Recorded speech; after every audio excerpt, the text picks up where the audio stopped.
Alright, water runners are stowed. Stick all the way back in your lab. Full throttle.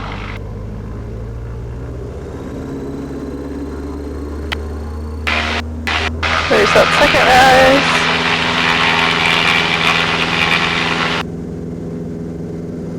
Perfect. Just find that sweet spot on the step that'll help you speed up the fastest. Right about here looks really good. Do a little more back pressure.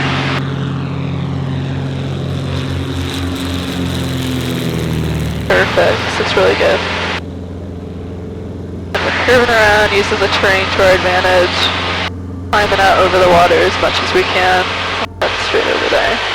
I thought I heard you, thought I saw it. Or was it just the wind? Breathe in, breathe out. Release my insecurities of my naivety.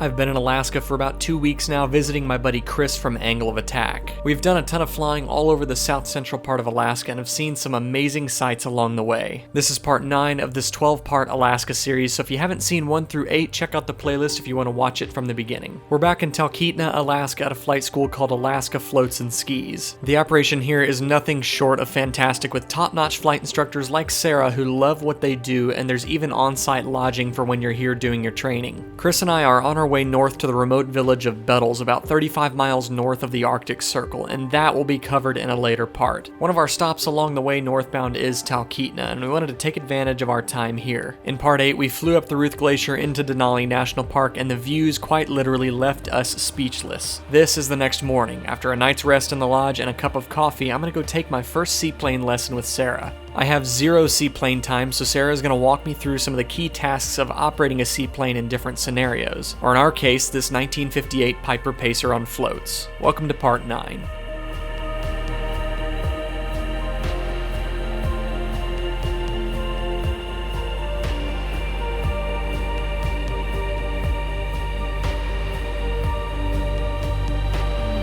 So have you been in a float plane before? I've been in a float plane once, but we didn't touch water, so it doesn't count. Yeah, we talked about that. Okay, it Yep, doesn't no. count. So float flying is all visual, and a lot of float flying is just looking at the cowling, and you're cowling in reference to the horizon. That's all you care about a lot of the time. Just like we talked about, it's all is the cowling in relation to the horizon. So you might want to get rid of that one, yeah. You want to be sitting high so that you can see the cowling, but as long as you see. But I don't want my head through the ceiling. Yeah, so yeah, so up. Yeah, it's kind of like down.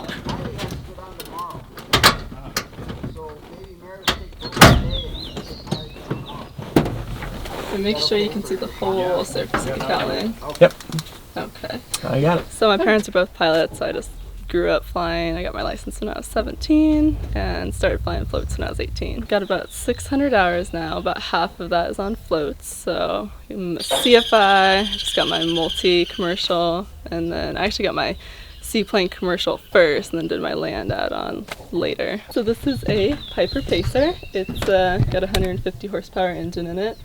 They're good little airplanes if you know how to fly them, but they do have a reputation for being a little challenging. They're pretty, you gotta be paying a lot of attention to the rudder on these things, especially on floats. Okay, so we just did a little bit of a ground lesson. I think I understood all the terms.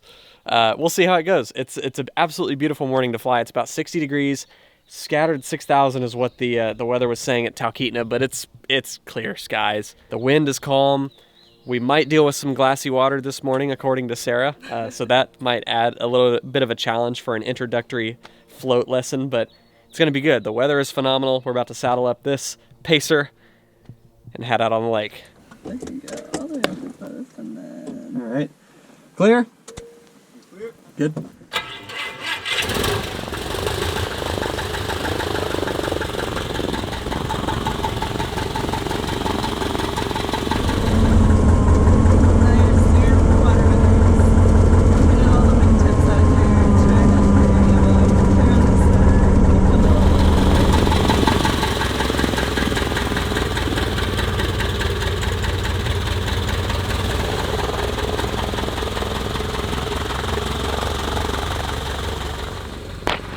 Check, got you clear.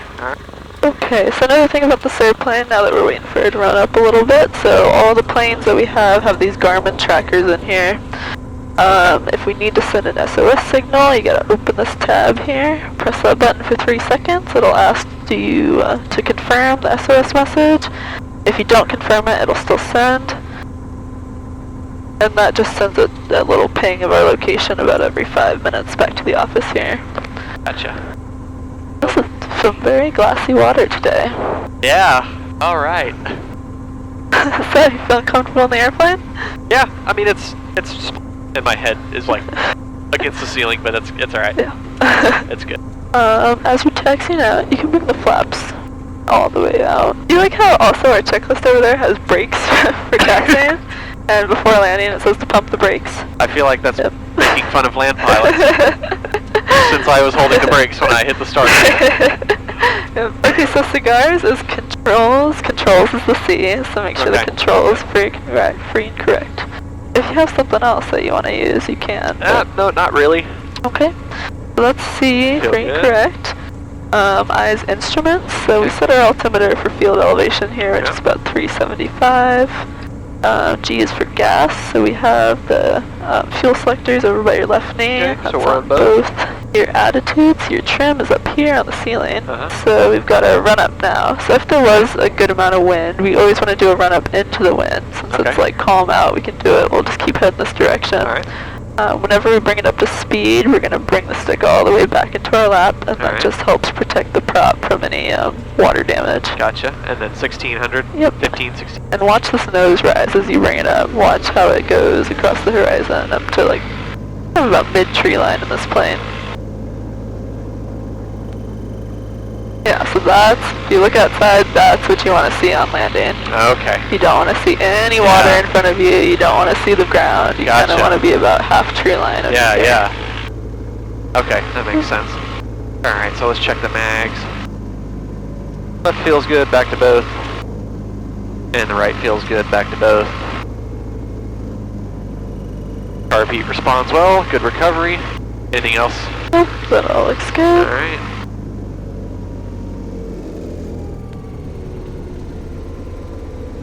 Okay, so now that we're over here on this end of the lake, we're going to do a step taxi back over to that end for takeoff, because the wind that there is kind of coming that way, but... Okay. So before we take off, we want to check fuel and flaps, so we bring in a notch of flaps for step taxi, just in case a lot of times step taxis turn into takeoff, so we'll have those in. So the rest of this, if you go full, let's do full left rudder deflection down there, and just spin some like tight circles, that full, yep, perfect. And so this is kind of our way to like hold short at the end of the runway. Gotcha. If you're doing these tight circles, you're not using up the end of the lake. If you turn around and start taxiing back that way while you're messing with stuff, you're using up a lot of useful lake. So this is our holding short, so we're looking at our panel, making sure everything's good for takeoff. Just kind of loitering in the area.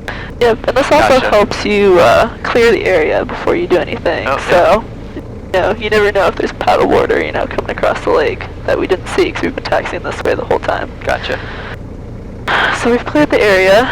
The last thing we want to do is bring the water rudders up, and then after we'll do one more turn. So we'll bring the water rudders up right about here, and then the rest of the turn will keep coming in, just because of the centrifugal force will keep us coming around. And then you want to bring the throttle full starting about here, so you don't want to let it straighten out. Once you bring those water rudders up, if you try to straighten out, there's nothing in the water. You're going to keep spinning around. You need some authority over the rudder. Yeah. Gotcha. So as soon as you bring the throttle in, you'll get a little airflow, and you'll start getting air rudder authority. Okay. So the last thing we do is water rudder up, stick back, throttle full. And then we'll see that first rise, second rise, and we'll neutralize up onto the step. Good deal. Yep. And I guess we leave the window open, huh? Yeah, sure, why not? Alright. So make sure that sticks all the way back in your lap. Full power? Yep. There's that first rise. There's that second rise. So we're letting it come down? Yep. Yep, perfect. And bring the power back to it. This is good. So this is a step taxi. Gotcha. And if you use the rudders a little bit, you can see the kind of turn authority you have on the step. Gotcha. It's a pretty stable position for a seaplane to be in. Once you start doing step turns all the way around, those feel weird because it's a really uncoordinated position, but this is much more stable for the seaplane to be in than in a plow. And so when you're taking off, you're in this attitude, looking at this view on the horizon. Ooh, that's very uncoordinated. That feels weird. Yep. We're just kind of skidding on the floats. That's goofy. Yep, so to come off the step, now that we're down at this corner, we're going to bring the stick all the way back, throttle all the way back, and just let it kind of slide off the step. Once it's fully fallen off the step, then you can bring those water rudders back down.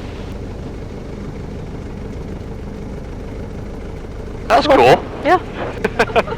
So for your takeoff, you're going to do the exact same thing. You're just going to keep the throttle in. And we're going to go back into this cove here. We're going to come to the far corner and kind of get up on the step and do a small step turn around the corner here to straighten out. And that's going to be with the rudders up? Yep, rudders up. Gotcha. Good morning, Talkeetna Radio. Pacer 812 Sierra Tango will be taking off from Christensen to the north with Alpha. 120 Tango, Talkeetna Radio, good morning, no reported traffic. 2 Sierra Tango, thank you. So we have our knots of flaps in, our mixture is rich. Everything else looks good for takeoff. The last thing we have to do is the water rudders. I guess about when we're pointed at that dock. Yep, that'll be perfect. Alright, water rudders are stowed. Stick all the way back in your lab. Full throttle.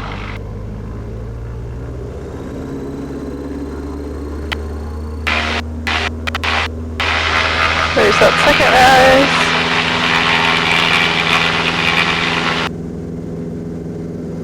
Perfect. Just find that sweet spot on the step that'll help you speed up the fastest. Right about here looks really good. Get a little more back pressure. Perfect. And then bring that nose down again. Perfect. This looks really good. And we're curving around using the terrain to our advantage. Climbing out over the water as much as we can. That's straight over there. That felt very graceful. Very nice. Oh, and Denali's out this morning. That's nice. With all the haze we've gotten from the fires. Yeah. Didn't know if it would be out. We'll just climb up to, we'll go 800 feet. And the airport's over here on your left. Okay. And we're just gonna kind of cross over and head towards the river over there. Gotcha. So we could get as low as you feel comfortable over the river. Okay. And you want to do some S-turns, kind of like you're going to be doing in the pattern, really get a feel for rolling in, leading with the rudder both ways. When you roll in and roll out for turns, you're going to lead with the rudder. And it's really nice, light attention to the rudder. It's constant, but light attention to the rudders. I'm kind of figuring that out, yeah. Yeah, that was too much right there. Go down to about 500. God, it's so easy to get it uncoordinated. Yeah. You can cruise down here at bring it up to about 25. Okay. When we're down here flying low altitude, we want airspeed's our friend down here. Gotcha.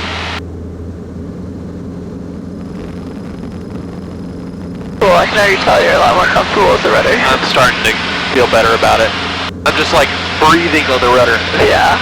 Yeah, that's why I think that's the hardest part about flying these things, is really keeping it coordinated. Because you have to always be on them, but you have to be really light. Is that just Pacers, or is that all seaplanes? All seaplanes are like that. Pacers are like this on wheels, too. So you put a Pacer on floats, and It's worse. It's pretty challenging, Yeah. But all float planes, they have that huge surface area that makes them very longitudinally unstable, because there's nothing in the back to kind of balance out that huge surface area up front. Gotcha. So they tend to be pretty hard to keep coordinated. That makes sense. That's why some of our float planes have a ventral fin on the tail that kind of balances out the surface area, but they're still pretty challenging. Yeah. With Alpha, inbound for full stop. Right, when I did my commercial, I did the Chandelles, Lazy 8s and everything in a float plane, and it was very challenging. So then the first time I went and flew those on wheels, I was like, wow, that's easy. Good morning, So easy. Ooh, we're gonna be doing some glossy water landings. I'm glad one of us is excited about it. Maybe not. It looks pretty similar to Christensen with a little bit of texture and not quite enough to do some normals. We'll see. So it's really pretty cool. I think my favorite part about float flying is you get so much more in tune with the winds, especially gusts. You can see bodies of wind moving towards you as you're coming into land on final, which is really cool because you can start to anticipate being lifted and dropped with all those gusts. Like here we can see, just a little bit of texture down at this end. But looking pretty glassy. This will be some good actual glassy water practice. Scan for Ruth Amphitheater out of 11.6. Got some birds, some swans or something down here that we don't really want to scare if we can help it. So maybe we'll stay to the left side of all of them. We're also looking mostly for the terrain, both on our approach end and our potential departure end. If you're doing a go-around out of here, every time you come into a lake, you want to pick a go-around point and really analyze the terrain that you're going to be heading into. This is a pretty forgiving lake. We've got this nice, beautiful meadow out here that we can come in over. And down towards the other end, we've got some clearings of the trees that we can climb out through. But there's a little more, a little bit more stuff down there. We've got kind of a hill over here where if the winds were a little stronger, we might get some weird downdrafts, updrafts over those hills, but in general, looks pretty calm. If you're comfortable, you ready to do glassy water? And we'll come back around and do like a right downwind coming in. Sounds good. And we'll give ourselves a nice long final to set up for this. Yeah. We can bring in a notch of flaps on downwind as well. Alright. Notch one. And just let me know when you think it's a good time to turn base. Go ahead and turn base now. Looks good. Nice and gentle on the rudder. Trying to get used to that. Yeah. I had it. You had it, and then you start thinking about landing, and easy to lose it when you're focused on bringing it in. Alright, so we can aim kind of towards the left of those trees. Does that look good to you? Yep, that looks really good. And so just nice stabilized approach into here. This looks really nice.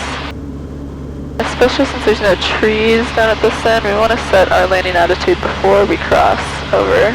Okay. So we want to be ready to land the second we're over water.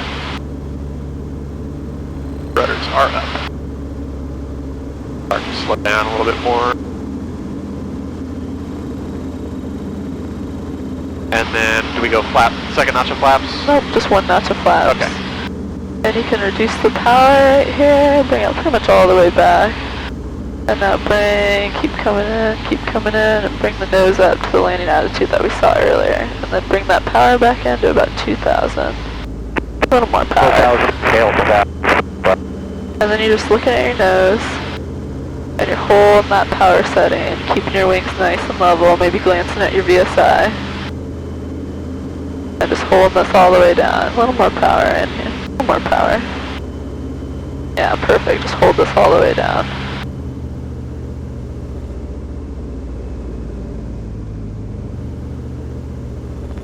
And now stick back, throttle back, and you're on the water. Perfect. That was awesome. I did try glancing out the window once, and I was like, nope, that screwed me out. Yeah, if I was coming in here, I would definitely use a glassy water landing.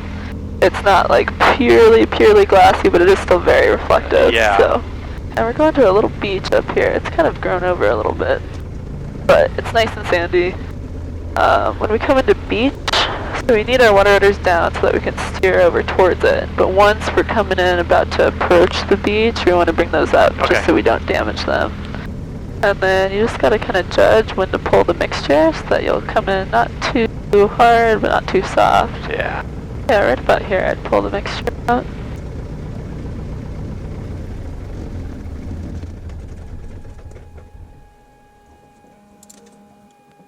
I think that's the rock right there. Or that's one of them.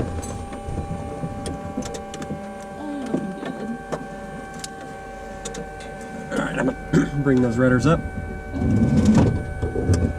That was I guess a glassy water landing. I was watching the VSI, most of the VSI, then looking out the window, checking the RPM, making sure my power was kind of roughly in the right spot, and then looking out, and I could feel the very gentle descent.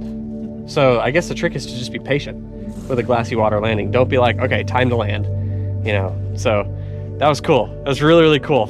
Totally different experience. And it's cool that we actually got to beach it and get out.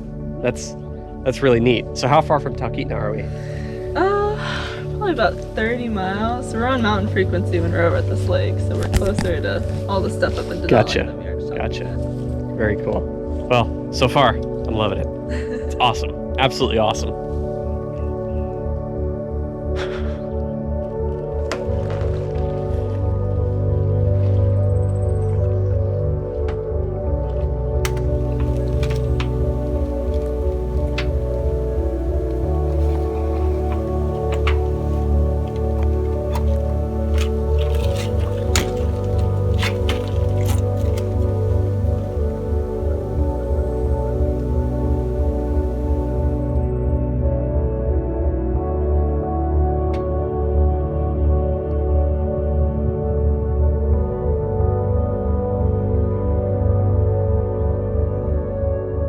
This is just the first of 2 remote lakes Sarah wanted to show me, and I'm already having a borderline spiritual experience. I spent pretty much the rest of this day trying to wrap my head around the fact that we just flew this little seaplane to a lake in the middle of nowhere and witnessed a moose going for a swim with Denali in the background. I needed just a minute to let that sink in. We pushed off from the shore, started up, and took off out of Swan Lake to head up into the mountains.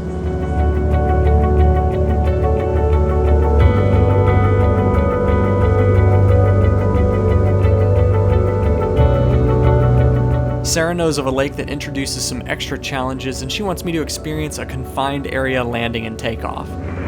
But bringing one into a small area, and this lake in particular, so it's got like a long enough section to land in, but the approach has another finger of the lake that kind of curves around, and all around it is really high rising terrain.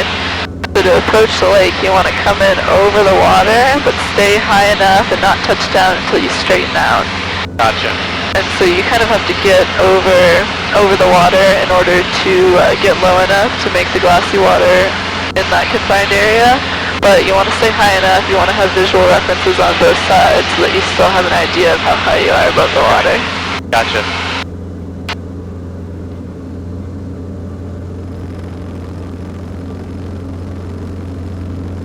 There's definitely enough texture on this lake that we could practice a normal landing if you want. If you want to get a feel for the normal landing's like. Yeah, I think that'd be good.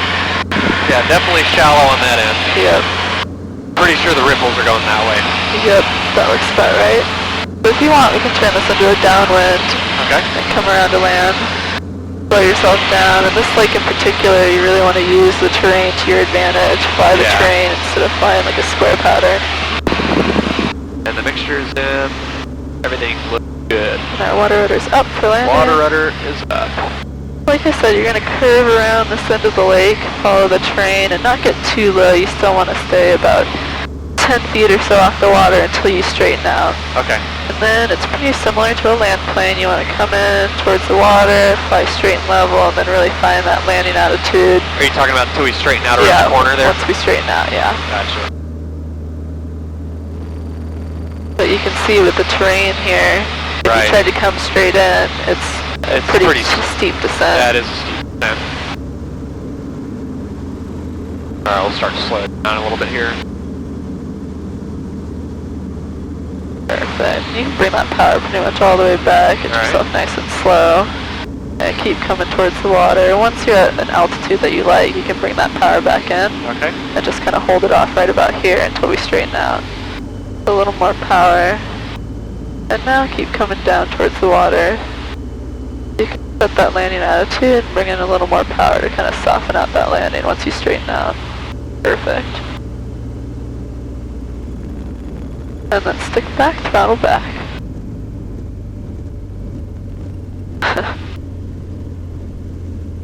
Perfect. Got plenty of lake left. We do. That was a really cool approach. Awesome. Yeah, you did really well with that. Awesome. Cool, so we can flip around. We'll do a confined area takeoff from here. Okay. Make sure you keep it below 1,000 when we're on the water here, idle taxiing. And we'll just do an idle taxi back. And lakes that are narrow like this, if you try to do a step taxi back and then take off, it's not really enough room for your wake to dissipate. It kind of just like It reverberates just kind of around. sloshes back and forth, yeah. And then it can get some really weird stuff going on in your takeoff run. Yeah. You're here to enjoy the scenery. That was a really cool approach. So that bouncing that we got, was that my improper attitude? Well, I think I was a little nose high. just a hair nose high. So Okay. that's kind of the heels of the floats kind of hitting that water. It starts to skip a little bit. And when you're first starting off on floats, I would much rather see that than being nose low. Yeah. So that's why I kind of let you Okay. do that and feel that. Because it is, when you're nose high, like you saw, you get a little skip. It's a little uncomfortable, but it's not dangerous as long Right. as you keep that nose up. Float Okay. flying gets dangerous when you let that nose drop, the front of the floats dig in. That's when that's the sensation. If you're just a little too nose low, you can get up on your toes. It kind of like grabs you and pulls you to a stop. It's a very uncomfortable feeling. Gotcha. And when you feel that, that's when you know that's not the attitude you want to be at when you're Yeah. landing. Yeah, this is a really cool takeoff run too, because we want to use up as much lake as possible. It starts to get pretty narrow and pretty shallow towards the end here. And it's just like with landing, you don't want to touch down while you're still in a turn, and you don't want to take off while you're still in a turn. So we're going to go full power, get up on the step, and then we're going to reduce the power and just do a step taxi around the corner. Once we have that turn made, then we're going to bring full power in and take off. But you really want to be nice and established and straightened out.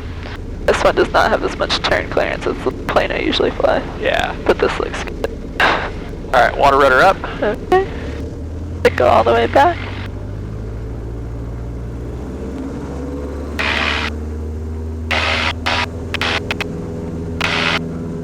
Get all nice and established on the step, and then reduce your power. Perfect. That works out way better. Yeah.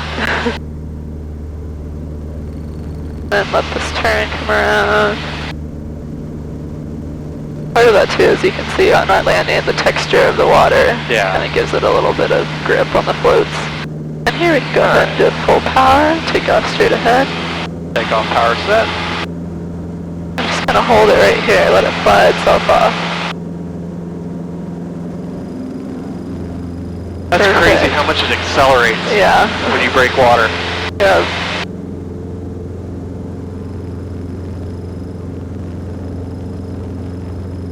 Yep, and that's all float flying is really, is balancing those huge differences in drag between the water and the air. Right.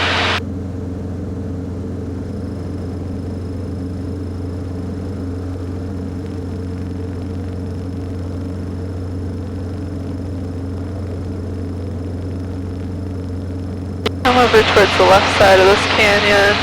Have you done much mountain flying up here and kind of... A little bit, yeah, hugging one side and Yeah. giving yourself room to turn around.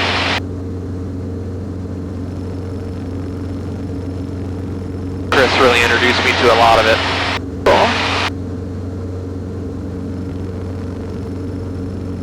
Alright, once we clear this ridge, I'll pull the flaps up. Sounds good. Christensen Lake traffic, Pacer 20 Tango is 1 to the north, 1,100. Going to be overflying, landing to the west, Christensen. So tell me what you see and tell me what you're thinking when you approach this lake. So, a vast part of the lake is glassy. What I'm seeing, there's a little bit of texture on this side, and it's closer to this shore, so that would tell me that the wind is probably coming out of the west-ish. So, Talk to me about the terrain, around yeah, here, maybe. we got a little ridge line right here, and then not too much in terms of over there, just lots of trees, and then we got the road going back over there, so we'll check out what's going on here, and then we'll almost kind of set up for a left downwind. Snake through here, do you want to land this way? So for glassy waters, it's really important that you want to try to get as low to the water as possible. So even though that way would give us the greatest length of lake to work with, There's that terrain right there. there's terrain and it's like a rising terrain with trees at the end. So Gotcha. for glassies, I tend to like to come in from the west over here through this channel. Okay. Because then you've got really close visual references on both sides of you, and you can use that island out there as you go by it to set your landing attitude. Okay. Because when you have that island in sight, you've still got a visual reference, you can still tell how high you are. Gotcha. That'll work. Alright, water rudder is up. Perfect.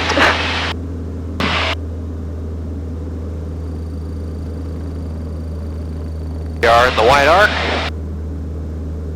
Notch 1. Southeast traffic, Otter 765, right base 19. So you've seen the two different landing attitudes you've come in on two different landings, so you have a pretty good idea at this point. It's a really fine line between too high and too low. So like I said, when in doubt, a little higher is safer. But your first glassy was perfect, so. Okay.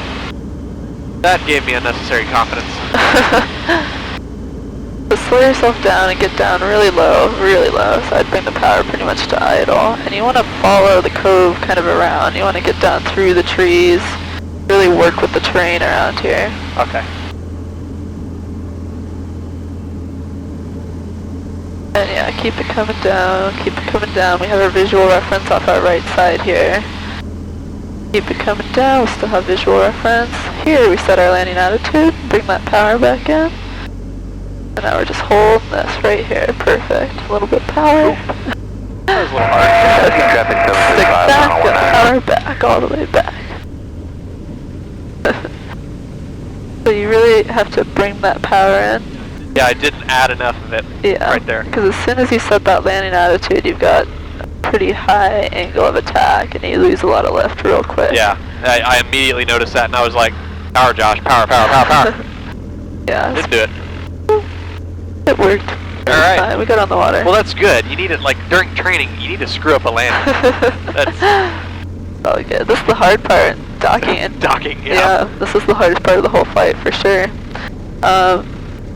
Yeah, once we get on the deck, we'll kind of talk about that landing and talk about it a little more. Yeah. And, but for now, for docking, we have our water meters down. We want to come in at a pretty low speed. Just like with beaching, the timing of pulling the mixture is really important. Okay. And it looks like we're going to come right back into the spot that we were at before, I think.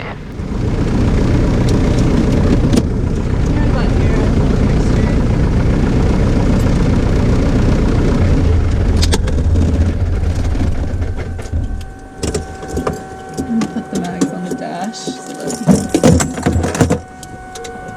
we're really just heading straight for him, watching that wingtip though. You want to come in at a nice low speed. You don't want to be coming in hot, try to jump in the water to save a wingtip. And now you can, this looks perfect. I'm going to straighten out, keep heading for the dock. You don't want to turn too soon because he's got nothing to grab onto. And now a little left. Just a little left. Now we can go ahead and straighten out. Perfect. Thanks, Alex. I'm like over here tapping the brakes. I feel like the first two landings were okay. That last one was garbage. 100% because of my wrongdoing. Gotta keep you humble. Gotta make sure. That's right. You gotta stay humble, right? So you gotta purposely mess up a landing, of course. So absolutely awesome. Went up, did some glassy water stuff. Low flying over the river. Low, 500 feet. Yeah. And then did a was that considered confined at Pineapple Man? Oh, Yeah. Okay. So a confined area landing and then take off. And then the terrain was awesome up there around the lake. Very cool sight picture coming down into it and then leaving. But I'm hooked. You gonna be here in like? Okay. All right. Plan to finish me up.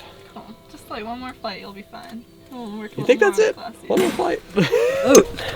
You didn't tell about our visitor at Swan Lake. Oh yeah, we beached at Swan Lake and got out of the airplane, and a moose just walks out of the trees. No way. And I was like, man, where's my camera? Because I left the other handheld here. So I'll need you to airdrop me that clip that I took.